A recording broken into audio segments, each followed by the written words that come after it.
El programa Hablamos Derecho, programa de la Universidad San Gregorio de Portoviejo y su carrera de Derecho.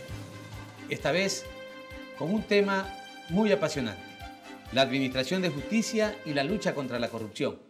Un tema que abordaremos con nuestro compañero permanente de este programa, el doctor Alberto Vélez, y también con un invitado, quien es el director del área académica de lo social de la Universidad San Gregorio de Portoviejo y coordinador de la carrera de Derecho, el abogado Jorge Luis Villacreces.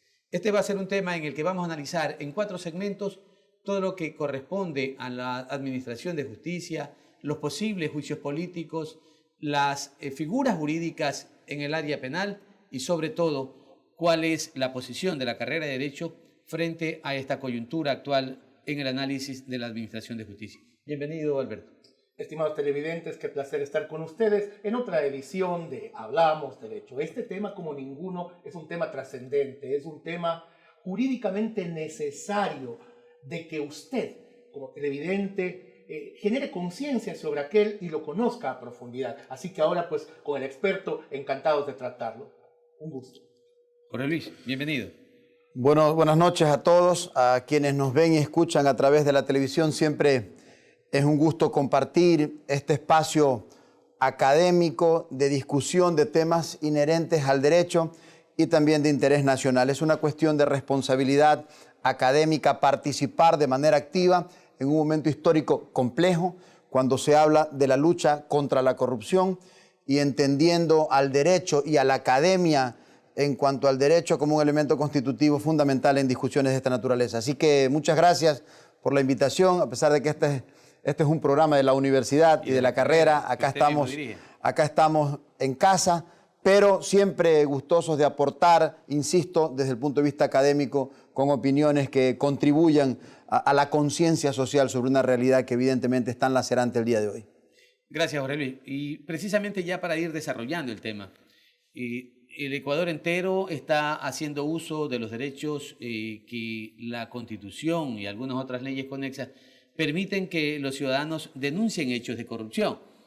Y ha salido a la luz pública el hecho de la intromisión, ya de manera pública, incluso admitida, de que existió una especie de interferencia del Ejecutivo sobre la función judicial. Se anuncian incluso juicios políticos al presidente del Consejo de la Judicatura. El presidente de este órgano administrativo de la función judicial ha señalado que efectivamente han existido correos con el expresidente de la República, Rafael Correa, en la que le anuncia algunas acciones respecto de jueces que no estarían prácticamente haciendo actos o providencias o sentencias que tengan que ver con la decisión o el interés que ha tenido el Ejecutivo. En el argot jurídico, ¿cómo se puede señalar, Jorge Luis? ¿Cómo se puede determinar aquello? ¿Hay una responsabilidad de carácter legal o solo es una responsabilidad de carácter político? Es importante, al menos desde mi punto de vista, contextualizar las cosas, porque, como decía al principio de mi intervención, la responsabilidad que tenemos como academia de dejar de ser solamente actores lejanos y participar activamente en el quehacer de la opinión respecto de temas sensibles nos obliga a aclarar ciertos preceptos. Primero, no existe por definición, desde el punto de vista legal, un Estado republicano sin independencia de poderes. Los poderes, desde las épocas de Rousseau y de Montesquieu, control cruzado, división de poderes, constituyen la base fundamental de la democracia. Es decir, cualquier forma de intromisión del Poder Ejecutivo, sobre todo por la naturaleza del Poder Ejecutivo, en el Poder Legislativo y más grave aún, esto ya es percepción mía, en el Poder Judicial, constituye no solo una afrenta para la independencia, constituye socavar las bases mismas de la democracia. En tal contexto me parece a mí importante aclarar, por lo menos desde una perspectiva supuesta, algunos hechos que son de conocimiento de la opinión pública y que pasan por el más elemental sentido común de los ciudadanos en este país, que desgraciadamente nos hemos visto aletargados por una maquinaria propagandística en los últimos años, que ha impedido un ejercicio de racionalidad, un ejercicio de equilibrio y de sentido común. Pero por supuesto llama poderosamente la atención que después de una intervención presidencial en los actos públicos que se hacían los días sábados, inmediatamente la función judicial tome decisiones de égida jurisdiccional. Entonces, lo menos que puedo decir es que tales coincidencias se constituyen en una gravísima presunción de intromisión del Poder Ejecutivo en la administración. Eso fue muy evidente en las sabatinas. Bastaba que el presidente señalara algo, o el expresidente dijera algo, y el día lunes se movía todo el aparato judicial. Pero pudiera ser que, diríamos, de una manera casi oculta, había esa mención y por ello se activaba la función judicial, la fiscalía. Pero en este caso, cuando los correos que se han evidenciado y que admite tanto el señor Gustavo Yal como también el señor Rafael Correa, que existieron esas comunicaciones y que eso ha sido una apropiación indebida de ese documento, que debería buscarse sanción para aquellos que hurtaron estos correos, pero que en el fondo reconocen que existió. Ya eso es otra cosa, es distinta a ese mensaje que daba de manera pública. Por lo tanto, sí hay evidencias de esa intromisión. Y volviendo a la inicial pregunta, ¿constituiría aquello, Jorge Luis, usted como un experto en materia penal, eso constituiría algún tipo de delito o solo queda para un juicio político a efectos de que no vuelva a ocurrir en un mandatario? Yo estaba tratando de contextualizar porque la suma de hechos conducen evidentemente a llegar a conclusiones. Entonces, este es un primer contexto unido al hecho de la famosa metida de mano a la justicia, unido al hecho de la forma como se premiaban jueces que resolvían determinados casos de connotación nacional en determinada forma de interés del Ejecutivo y luego eran premiados con cargos superiores o con delegaciones diplomáticas. Hasta el día de hoy, por cierto, ya hemos de tratar de eso en otro momento, pero todo eso suma un escenario y un ambiente que generan una evidente presunción muy sólida en cuanto a la intromisión del Poder Ejecutivo en la administración de justicia. Es importante anotar algo, el hecho de que se haya dicho en una sabatina no lo hace ni menos grave ni menos ilícito. Al contrario, el hecho de que se lo haga en una sabatina lo que hace es, lo que genera es una muestra de falta del más mínimo decoro. Es una muestra, con todo respeto. Hay un descaro evidente. Eso es cinismo. Decir pues que son meras casualidades o que cualquier ciudadano tiene la posibilidad de hacer un comentario respecto a la administración de justicia. Claro, si ese ciudadano es la máxima autoridad del Ejecutivo de un país y si el día lunes inmediatamente se activa todo el sistema en función de las disposiciones que se han dado, pues evidentemente por lo menos vamos a tener una presunción seria de lo que pasa. Pero vamos al contexto de su pregunta.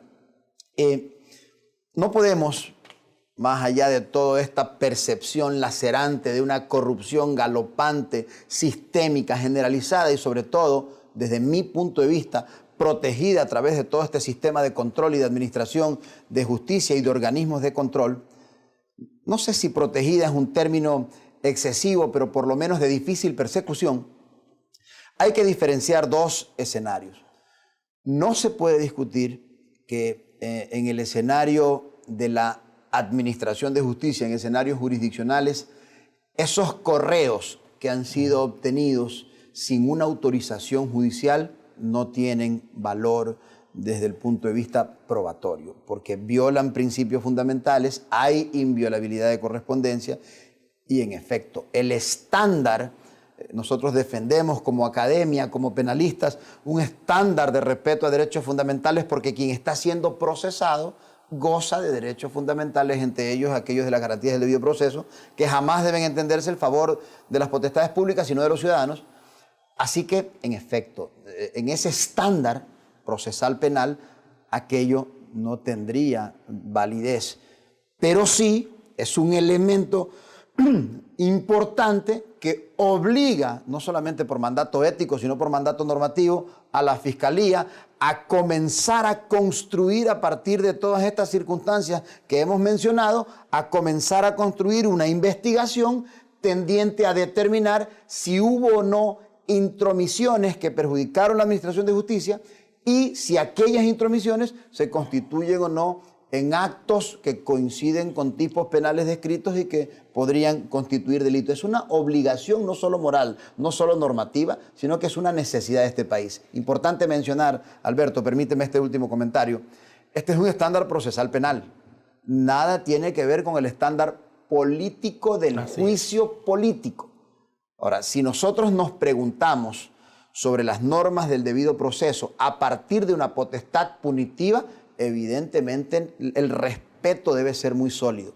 Pero si estamos hablando de un juicio político en un estándar de la obligación que tiene un representante de la gente, un servidor público, de generar una imagen que haga del Estado esa imagen de equilibrio, de seriedad y de respeto de la cosa pública, el estándar es diferente porque se revierten estos estándares que permiten valorar hechos, que permiten como consecuencia un enjuiciamiento político. Es un despropósito pensar solo que el CAL tiene alguna facultad para valorar elementos de convicción y resolver si procede o no procede un enjuiciamiento político. Eso, de hecho, ya es un despropósito. E insisto, en contextos de estándares probatorios, el juicio político tiene estándares completamente distintos y me parece que toda la evidencia existente conduce a la necesidad de un baño de verdad que se da a través de un juicio político. Doctor, si usted me lo permite, aquí hay una dualidad que tenemos que analizar. Por una parte está el Consejo de la Judicatura como este suprapoder que todo lo ha manejado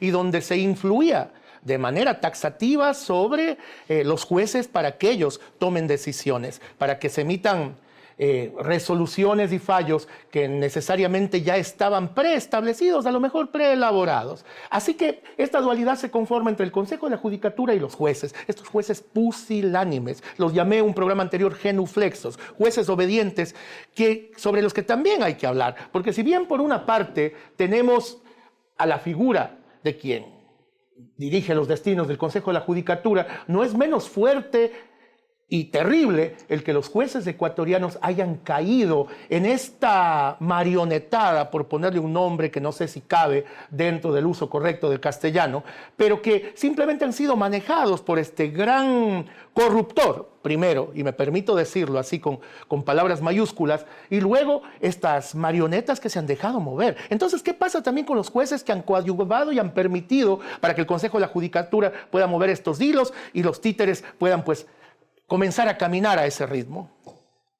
Ese es un problema serio, mi querido Alberto, porque como yo lo veo, y voy a tratar de explicarlo, como yo lo veo, el problema de la intromisión en la administración de justicia es un problema sistémico a través de ciertas estructuras de poder y de ciertas formas de direccionamiento en cuanto a la capacidad resolutiva o el ejercicio de la potestad jurisdiccional del juez, y que de hecho, esto también puede ser parte de mi punto de vista, respetando el de los demás, ha habido una suerte de intromisión sistémica. Pero cuando uno lo mira desde el otro punto de vista, el mismo argumento que nos ha hecho a nosotros públicamente criticar, por ejemplo, la facultad del Consejo de la Judicatura de sancionar por error inexcusable metiéndose en la valoración jurídica de un juez, el problema es que ese mismo argumento nos impide a nosotros, en términos objetivos, determinar que un juez, aunque haya sido producto de influencias, falló o resolvió en determinado sentido, porque en alguna medida estamos haciendo exactamente lo que criticamos. O sea, lo que trato de decir es que el problema es sistémico, hay que identificarlo en otros segmentos del proceso de gobernanza y del proceso mediante el cual estas estructuras de poder generaban estas nefastas influencias, porque visto desde el punto de vista del administrador de justicia, del juez, pues en ejercicio de su absoluta autonomía en cuanto al criterio resolutivo, pues él podrá fundamentar y deberá respetarse en contextos estrictamente jurisdiccionales el fundamento que tenga para haber fallado en uno u otro sentido. Por lo que insisto, más allá de reconocer cuestiones subjetivas y un problema de un Estado entero en el que los jueces estaban sometidos a un sistema complejo, la discusión se hace un poquito más delicada en ese sentido. Bien, yo creo que vamos a tener que irnos a un corte, a unos anuncios institucionales, y regresaremos con nuestro invitado, con Jorge Luis Villacreces, puesto que necesitamos también conocer qué pasa pues, con los derechos de esas personas que han sido conculcadas precisamente por esa influencia del Ejecutivo o finalmente la influencia precisamente del propio presidente en la judicatura, que los fallos de los jueces a la final terminarán afectando los derechos de la persona. Así que volveremos en el segundo segmento para seguir analizando la administración de justicia y la lucha contra la corrupción. Ya volvemos.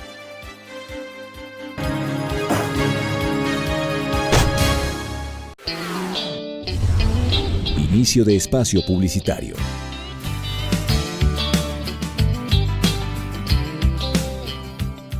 El Departamento de Bienestar Universitario de la Universidad San Gregorio de Puerto Viejo te ofrece los servicios de orientación y acompañamiento, trabajo social, secretaría, servicio médico, odontológico, psicológico y de enfermería. Departamento de Bienestar Universitario, Universidad San Gregorio de Puerto Viejo. Fin de espacio publicitario.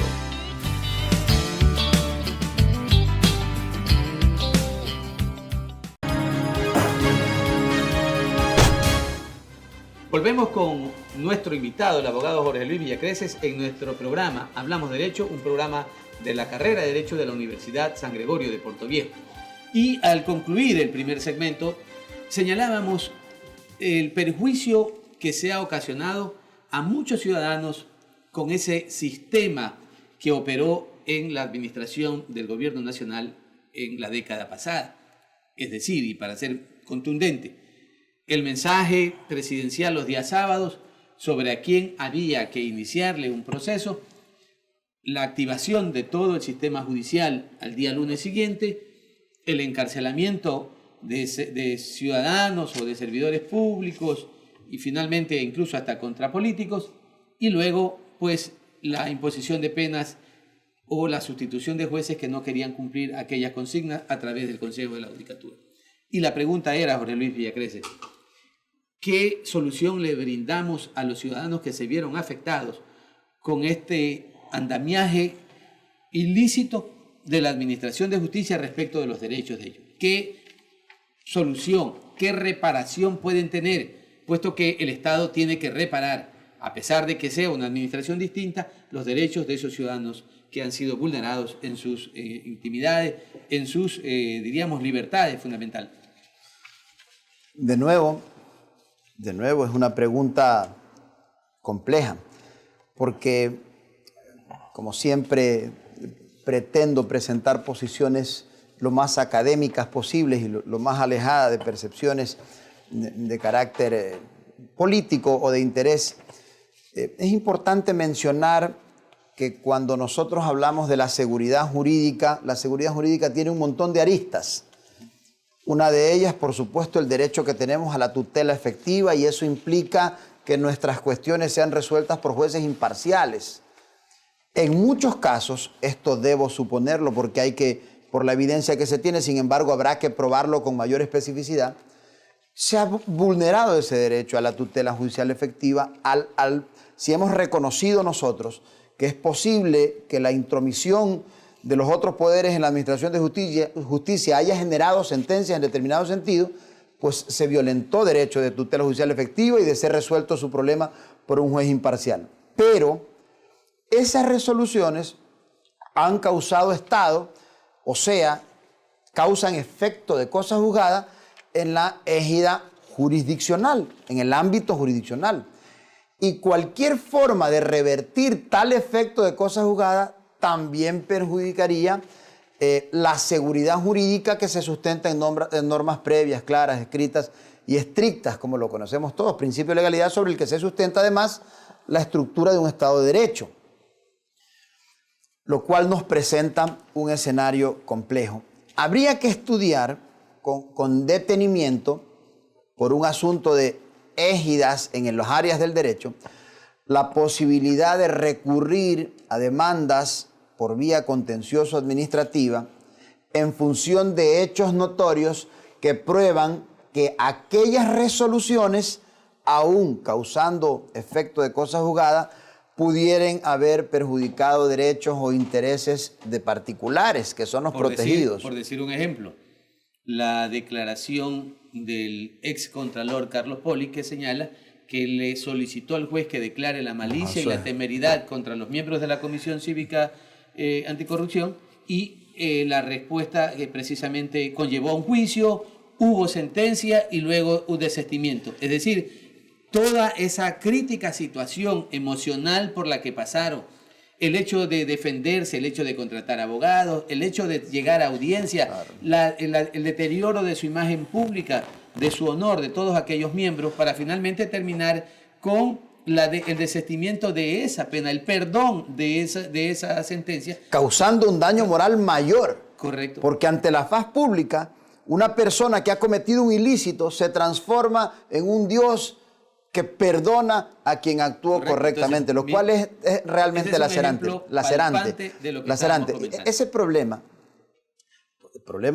grave, porque de las delaciones y de las grabaciones, de las que se tiene conocimiento por otros medios, pone en evidencia este tráfico de influencias sobre el cual debería ser procesado o iniciado una investigación por lo menos respecto de aquello. Claro, la pregunta está sobre las personas que fueron afectadas por esta vulneración de derechos. Insisto, habría que estudiar con detenimiento. No estoy seguro de qué tan posible sea iniciar estas acciones contenciosas administrativas en contra del Estado, que tiene evidentemente responsabilidad sobre el ejercicio de las potestades que ejercen sus funcionarios, pero no estoy tan seguro si una sentencia que ha causado efecto de cosa juzgada en sentido contrario pueda permitir, aunque no es directamente vinculante, pero sería un argumento sólido en contra. Sin embargo, no nos olvidemos que el Ecuador es parte de un sistema de administración de justicia internacional y que por lo tanto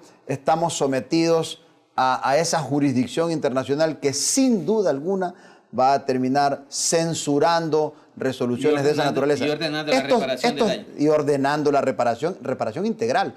Porque la jurisprudencia de la Corte Interamericana tiene en realidad precedentes de reparaciones importantes cuando se trata de casos como este. De más, no estaría decir que de comprobarse esto, que es una presunción a gritos, no solo de nosotros, sino de la ciudadanía, toda esta injerencia en la administración de justicia por parte de otros poderes del Estado, que generaron resoluciones por intereses de pocos, la cantidad de demandas que tendremos en cortes internacionales y por supuesto el daño que se le haría al erario nacional cuando corresponda comenzar a pagar por todo aquello contra lo que se abusó. Doctor, uno de los elementos que más preocupa a la ciudadanía es, al hablar de independencia de la justicia obviamente, es qué va a pasar con todos los procesos que ahora se están incoando contra el señor vicepresidente de la República en los que ha sido vinculado.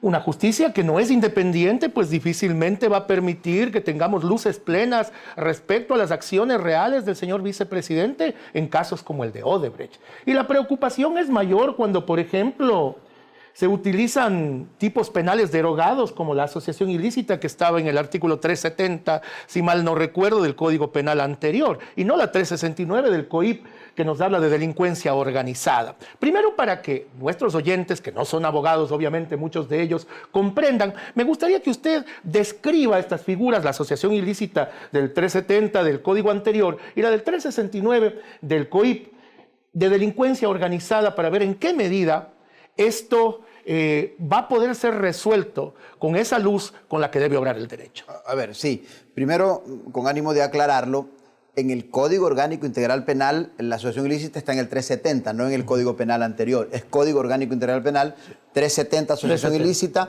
369 delincuencia organizada. Voy a permitirme por un segundo hablar como abogado litigante y no como académico. Bueno, como abogado litigante, nosotros decimos, en el argot de los profesionales que nos desenvolvemos en esa rama, que uno de los delitos más fáciles de defender es el de asociación ilícita.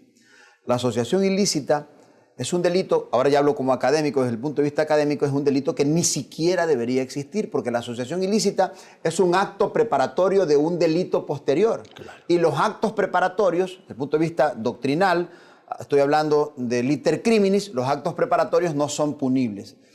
Y con todo ese contexto es que nosotros decimos que la asociación ilícita es un tipo penal muy fácil de defender. Una simple fase en el camino del delito. Correcto, por lo tanto muy difícil de llegar a feliz término, con lo que evidentemente causa una serie de preocupaciones. No se olviden que... Confusiones podríamos también entender. Perdóneme. Confusiones también en la ciudadanía y hasta en el momento de la actuación del fiscal. Por supuesto. Yo prefiero no hacer elucubraciones ni conjeturas porque este es un tema excesivamente sensible. Pero voy a hablar desde el punto de vista académico. La asociación ilícita es un delito sancionado con pena privativa de libertad de 3 a 5 años. ¿No es cierto? La complicidad, que es como parece haber sido vinculado por el texto que se lee de la vinculación, el señor vicepresidente de la República, merece una pena modificada de aquella, es decir, una pena inferior a la mínima, o sea, por debajo de los 3 años. Existe la figura de la suspensión condicional de la pena en el supuesto, perdónenme por lo que voy a decir, pero casi no consentido, de llegar a una sentencia en un tipo penal de esta naturaleza en el que se supone que las personas se conciertan con el fin de cometer delitos. ¿Cómo se puede determinar que nosotros 3 nos reunimos con el fin de cometer delitos si eso está en la fase interna del ser humano? O sea, es un tipo penal que creado a partir de figuras como, por ejemplo, la del derecho penal del enemigo, en el que se adelanta la punibilidad de un acto que no es punible a título de defensa social.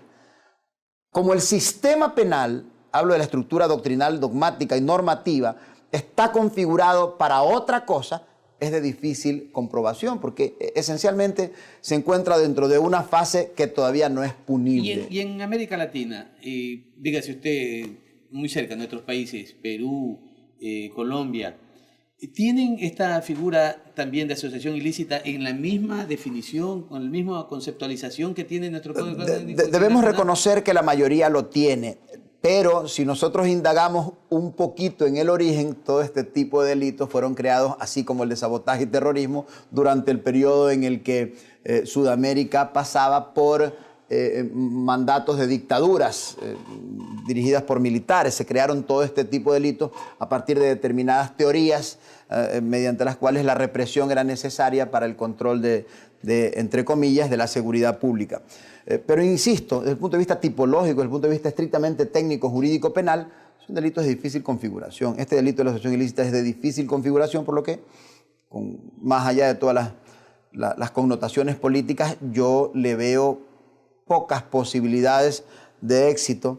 Y un problema adicional, doctores, procesar por asociación ilícita determinados actos o determinadas conductas que pudieran ser objeto de otro tipo penal implicaría la posibilidad de defenderse a través de la prohibición de procesar 2 veces por el mismo hecho, que es constitucional y dogmáticamente reconocida. Exactamente. No se puede juzgar 2 veces por el mismo hecho. Ese pretexto de que sí se puede juzgar por un tipo penal distinto no es cierto. El hecho es el que no permite el doble juzgamiento. Doctor, ¿y no será que estamos en medio de un show? No lo sé. Y donde alguien que se roba un camión que lleva una cubeta de huevos, queremos juzgarlo por el hecho de robar la cubeta de huevos y nos olvidamos que ha robado el camión. Mi querido Alberto, no me atrevo a calificarlo por la obligación que tengo, insisto, de mantener una posición académica. Ustedes me invitan no por ser abogado, sino por ser director de la carrera de Derecho de la Unidad de lo Social. Yo no me atrevo a llegar a ese nivel, porque también debemos reconocer que hay procesos por asociación ilícita a lo largo y ancho del Ecuador y que están llevados adelante pues con Es un tipo penal que Pero existe. ¿cómo leer la autorización de la Asamblea, por ejemplo, para que el vicepresidente, levantarle ya la inmunidad para que pueda ser procesado, para que pueda ser investigado en primer término? ¿Cómo leemos esto con una mayoría de Alianza País que siempre se cerró en filas para no permitir que estas cosas ocurran y que de repente, por artes de birlibirloque, pues hace posible esta situación con 128 votantes de los 137 presentes? Pues probablemente todas estas consideraciones que yo muy respetuosamente he expuesto hoy referente a la asociación ilícita era bastante, desde el punto de vista político, era bastante aceptable hacer un levantamiento. No se olviden que el levantamiento de esa inmunidad relativa de la que goza el vicepresidente de la República es específico. O sea, solo se ha levantado la inmunidad a efectos de este proceso. Así que seguramente todo este contexto que he explicado de este tipo de delitos, de la dificultad que hay de incoar o de llegar a un término de punición en delitos como este, pues es posible que, mejor dicho, yo supongo que debe haber sido parte de las consideraciones de la defensa y de todo el grupo político que yo no sé si de manera legítima o no, pero apoyan la gestión del vicepresidente de la República. Pero dentro de esas probabilidades también en que el fiscal pueda precisamente cambiar en el momento de acusar, pueda cambiar la figura y decir ya no por la asociación ilícita, sino por concusión, por cohecho, Sí. por peculado. ¿Pudiera valer la autorización de la Asamblea Nacional para ese proceso? ¿Habría necesidad de pedir una nueva autorización para una figura distinta que llegara a acusar el fiscal? Ahí tenemos dos problemas. En principio, no puede el fiscal llegar a la audiencia preparatoria de juicio y cambiar el tipo penal. Debería, previo a aquello, durante el tiempo de la instrucción fiscal, reformular cargos a través de una audiencia de reformulación de cargos. Y nos enfrentamos a otro problema más. Es posible, sí, pero la instrucción fiscal ineludiblemente dura no más de 120 días, aún en el caso de la vinculación. Bajo ningún concepto puede durar más de 120 días una instrucción. El límite son 90 días, pero puede tener 30 días más a efectos de esta vinculación. Así que la pregunta es compleja porque le tocaría al señor fiscal, en este caso al fiscal general de la Nación, reformular primero cargos y una vez reformulados los cargos, la discusión sobre si procede o no procede un nuevo levantamiento de la inmunidad se haría álgida desde mi punto de vista, tratándose del mismo proceso, tratándose de los mismos hechos, no sería necesario un nuevo levantamiento. Correcto, muchísimas gracias, Aurelio. Nos vamos a ir a otros anuncios institucionales. Le pido disculpas, Alberto, que estaba con la intención de hacer una nueva pregunta, pero hay que, lamentablemente, anunciar los beneficios, las bondades que tiene nuestra Universidad San Gregorio de Puerto Viejo en la comunidad universitaria. Así que volveremos al tercer segmento y le vamos a dar paso a Alberto mismo para que formule la inquietud que se lo omite en este momento. Que se quedó en el tintero. Que se quede en el tintero. Ya volvemos.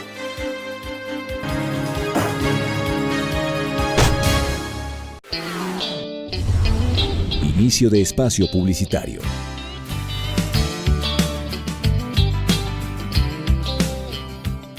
El Departamento de Bienestar Universitario de la Universidad San Gregorio de Puerto Viejo te ofrece los servicios de orientación y acompañamiento, trabajo social, secretaría, servicio médico, odontológico, psicológico y de enfermería. Departamento de Bienestar Universitario, Universidad San Gregorio de Puerto Viejo. Fin de espacio publicitario.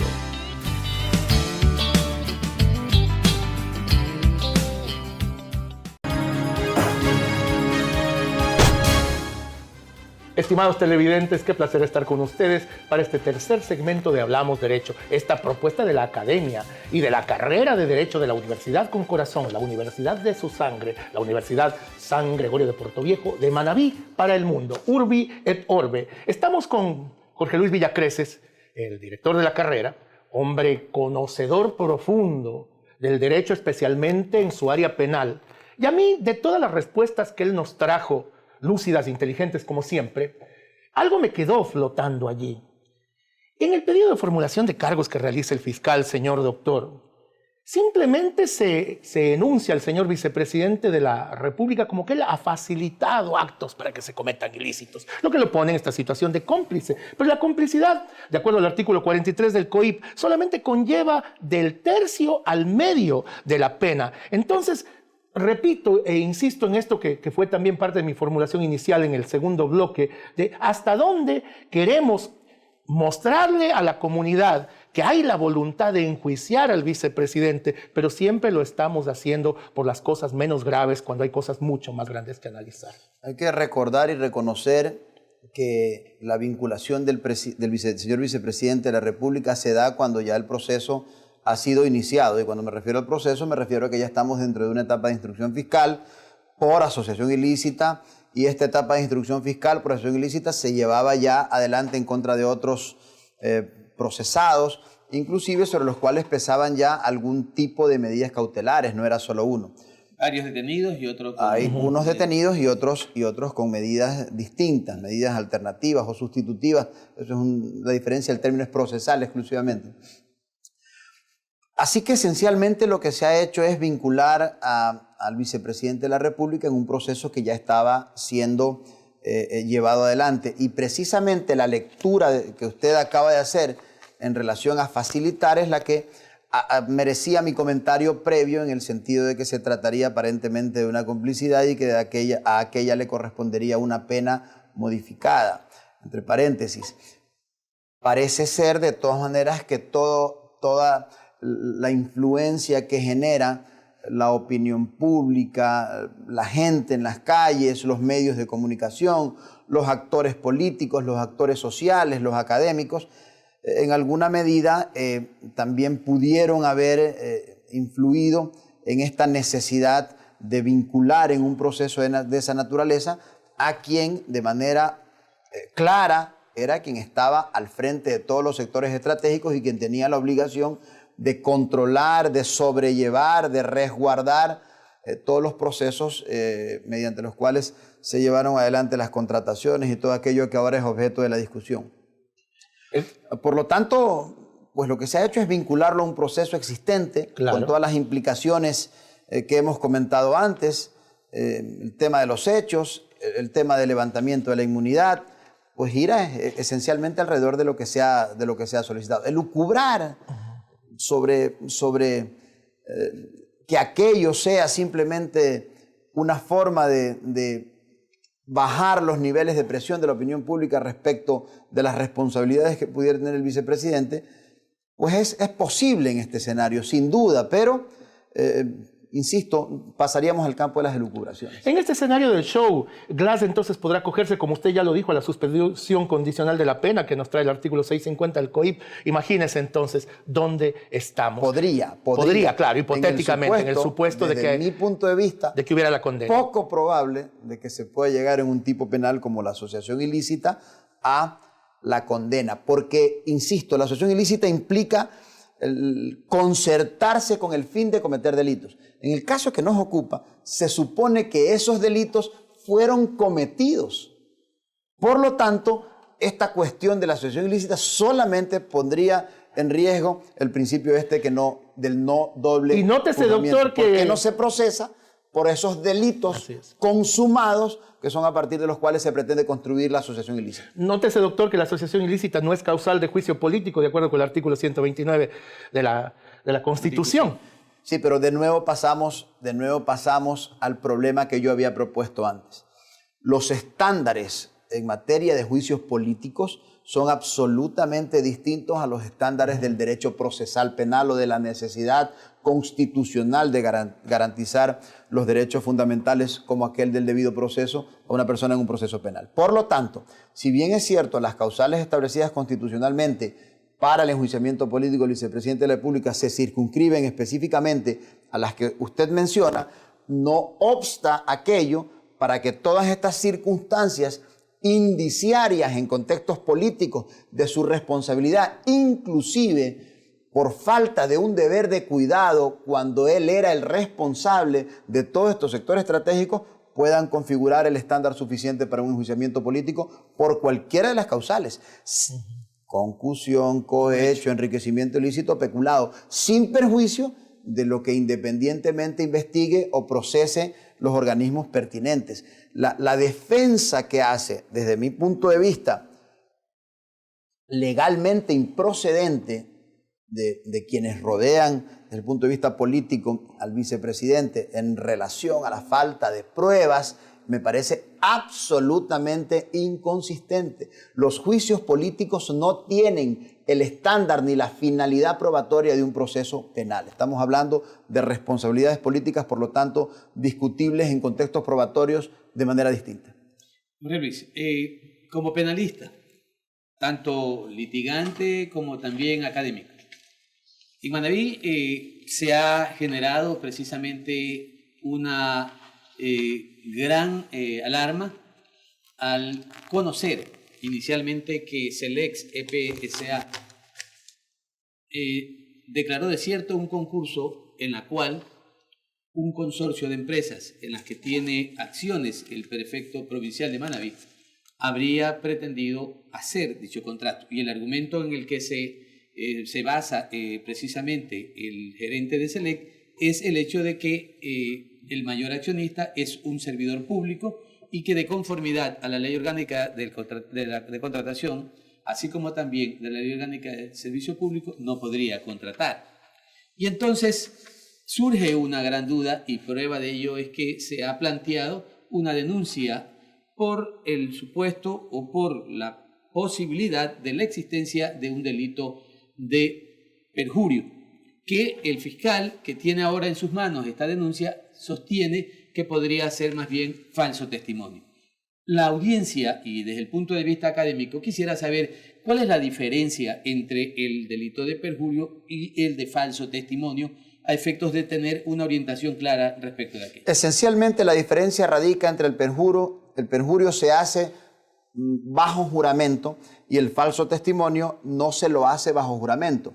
En ambos casos se trata de declarar, de confesar, traducir, que son elementos constitutivos del tipo, ante una autoridad competente, y por lo tanto hacerlo ante una autoridad competente inducen evidentemente a error que viola disposiciones de alguna otra égida. Entonces, hacerlo bajo juramento se constituye en perjurio, y hacerlo sin juramento se constituye en falso testimonio. En otras palabras, el falso testimonio es mentir ante una autoridad y el perjurio es mentir bajo juramento ante determinadas autoridades. Esencialmente, en eso radica la diferencia, independientemente de que también se constituye perjurio hacer estipulaciones falsas en, por ejemplo, declaraciones patrimoniales o declaraciones en formatos oficiales que sirven como requisito para ejercer cargos públicos o en ese tipo de circunstancias. Allí radica la diferencia entre el perjurio y el falso testimonio. Y como para ubicar también a la ciudadanía, la denuncia se sostiene en que el prefecto provincial,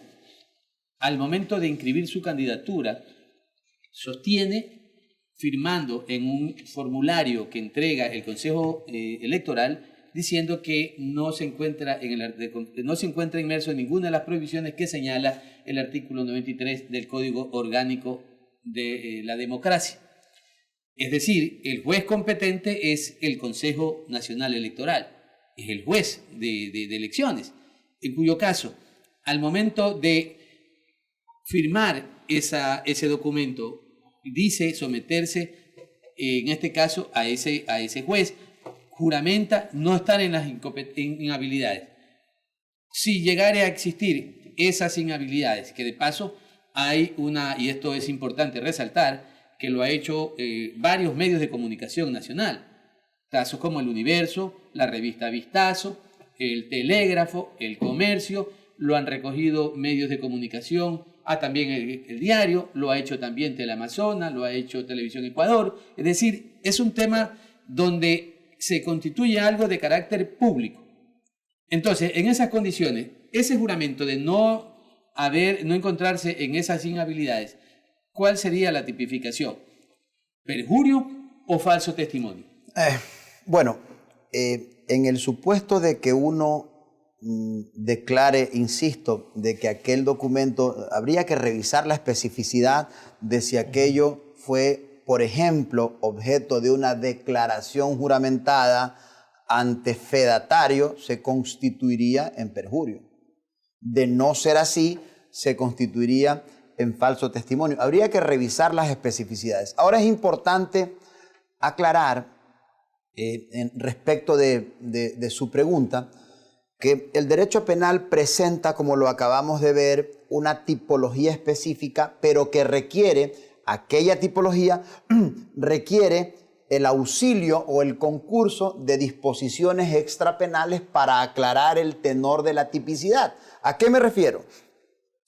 Que, por ejemplo, en el caso que nos ocupa y que usted presenta, esta declaración o este formulario en el que se llena o que permite la inscripción declarando que no hay inhabilidades, merece el auxilio del derecho administrativo o de la rama del derecho que fuere pertinente para determinar especificidades respecto de las inhabilidades. Ley de contratación pública, la correcto. propia Constitución. Por La ejemplo. ley orgánica del servicio público. Claro, por también. supuesto. A ver, Derecho público. si ustedes me permiten hacer un análisis bastante superficial, evidentemente estoy alejándome de la égida del derecho penal en donde pretendo, por lo menos con mucho respeto, desenvolverme con más solvencia, pero respecto de la ley orgánica de elecciones, Código de la Democracia, el impedimento para ser candidato, en efecto, como escuchaba a algún jurista mencionar,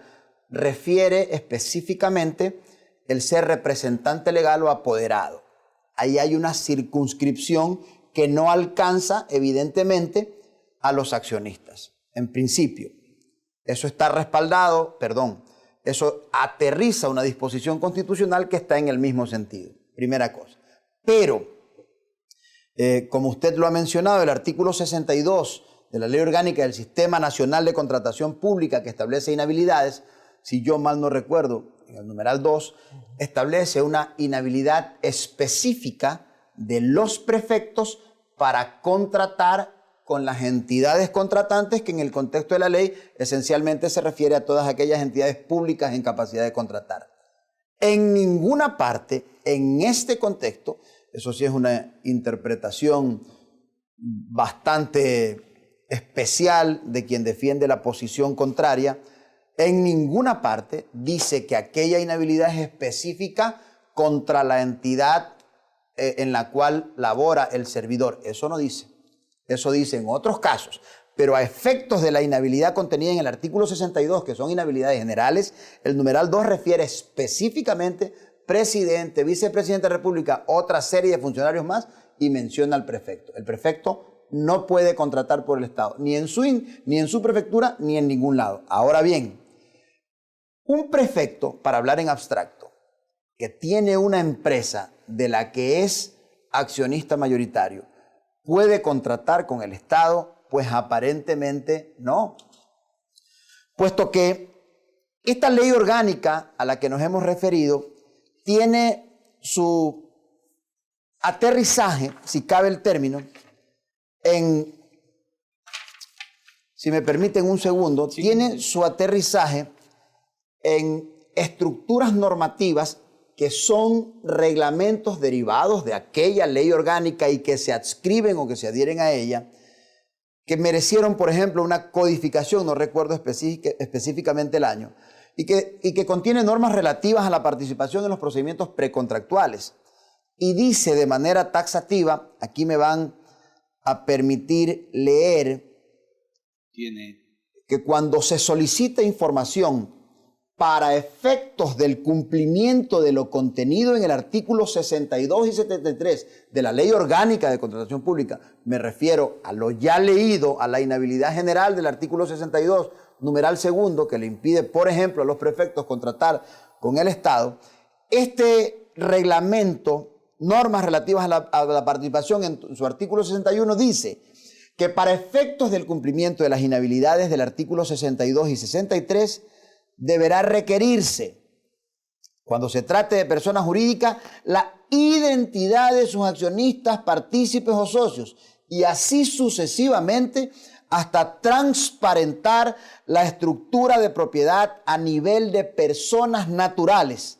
Esta obligación se cumplirá utilizando modelos de pliegos expedidos, ¿verdad?, por el Servicio Nacional de Contratación Pública y utilizará la información proporcionada por los oferentes única y exclusivamente, esto es importantísimo, para efectos de calificar en ese procedimiento con el fin de que se verifique la existencia de las inhabilidades de contratación general y especial establecidas en los artículos 62 y 63. O sea, más allá de que la Ley Orgánica de Contratación Pública establece una prohibición expresa, desarrolla el contenido de esa prohibición en reglamentos adscritos a esa ley orgánica, con capacidad, por supuesto, mandatoria y general, y en aquel exige transparentar a título de personas naturales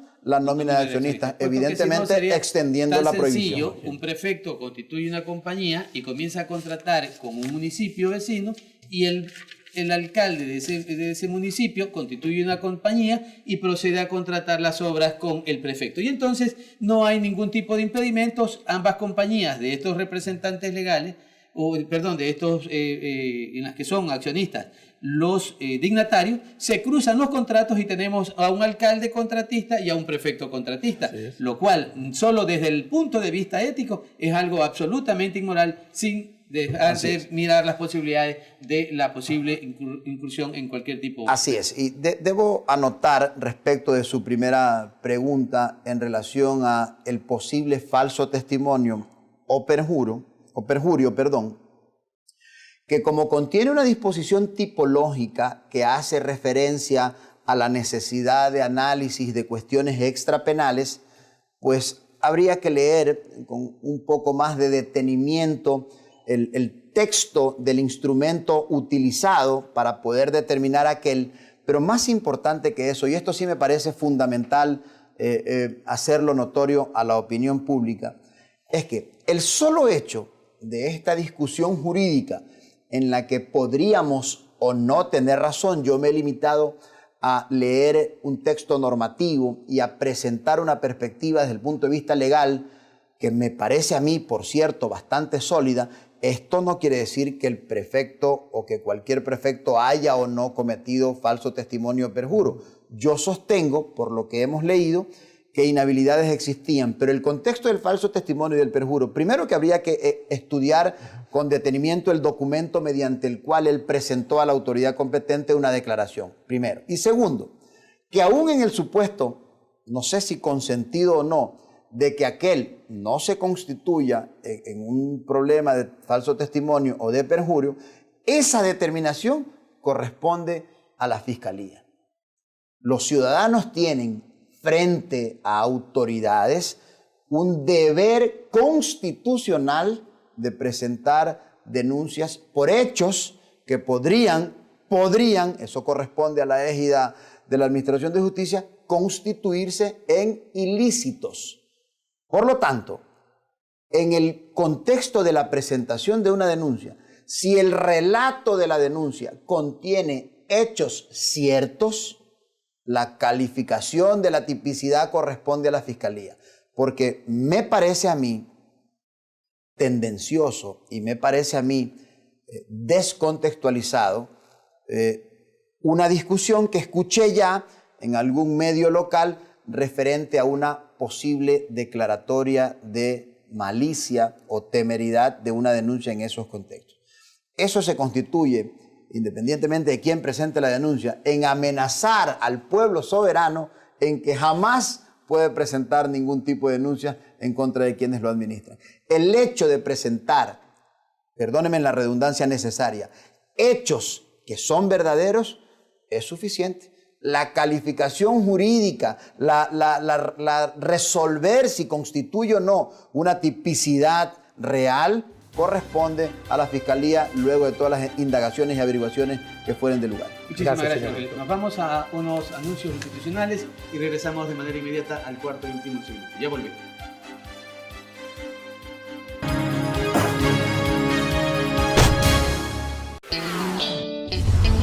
Inicio de espacio publicitario.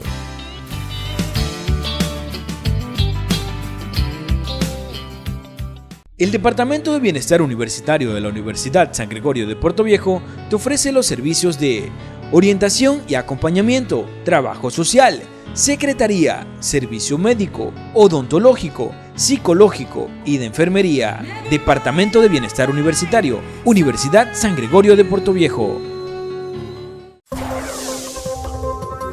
La Universidad por Dentro, el programa de la Universidad San Gregorio de Puerto Viejo, donde se te informará los acontecimientos de la semana del campus universitario. La Universidad por Dentro. Fin de espacio publicitario.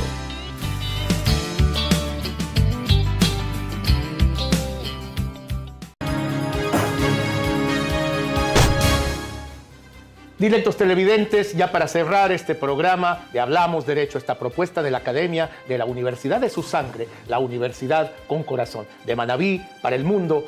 Pues ha sido un programa interesantísimo, lastimosamente el tiempo nos quedó corto, hablando con el experto y además con el director de la carrera de Derecho de nuestra universidad tan querida y por supuesto el señor rector de la misma, el doctor Marcelo Farfán Intriago. Quiero agradecerles infinitamente por habernos acompañado y estaremos con ustedes como todos los martes a partir de las 9 de la noche por Televisión Manabita, Canal 30. Hasta siempre, con este abrazo inmenso.